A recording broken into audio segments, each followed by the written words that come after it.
सबसे पहले आप देख सकते हैं जब आप पूरब से पश्चिम की तरफ जाएंगे, सबसे पहला जो टारगेट है वो है अल दाफरा एयरबेस यूएई में। जो दूसरा टारगेट है जब हम थोड़ी सी पश्चिम की तरफ जाते हैं वो है अल उबैद एयरबेस, जो कि कतर में है, अमेरिका का एयरबेस है।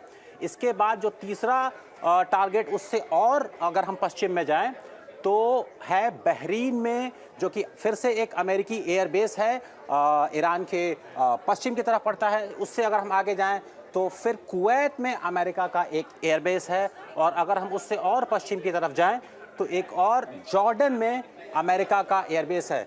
तो ये सारे अमेरिकी शक्ति का एक प्रतीक ईरान के पूर्व की तरफ। लेकिन उससे पहले अगर हम समझने की कोशिश करें कि सुबह से दरअसल क्या हुआ, सुबह से सबसे पहला जो फैक्टर, एक सवाल जो पूछ रहे हैं, ईरान वेनेजुएला की तरह नहीं है, ईरान कोई छोटी मोटी शक्ति नहीं है। आखिर क्यों ऐसा होता है कि अमेरिकी और इजरायली मिसाइल्स बिना किसी रोक टोक के तेहरान में हमला करने में कामयाब होता है? उसका सबसे बड़ा फैक्टर है वो है ये अरेबियन सी में लिंकन कैरियर स्ट्राइक ग्रुप।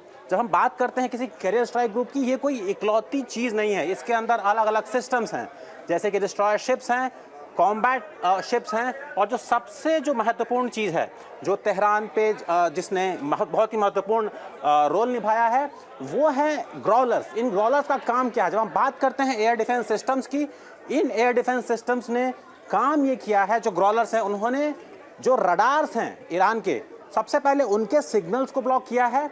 जब भी हम किसी एयर डिफेंस सिस्टम की बात करते हैं वो कोई एक यूनिट नहीं होता, उसमें तीन महत्वपूर्ण सिस्टम्स होते हैं। सबसे पहले रडार्स, फिर कमांड एंड कंट्रोल्स, और उसके बाद मिसाइल्स आते हैं।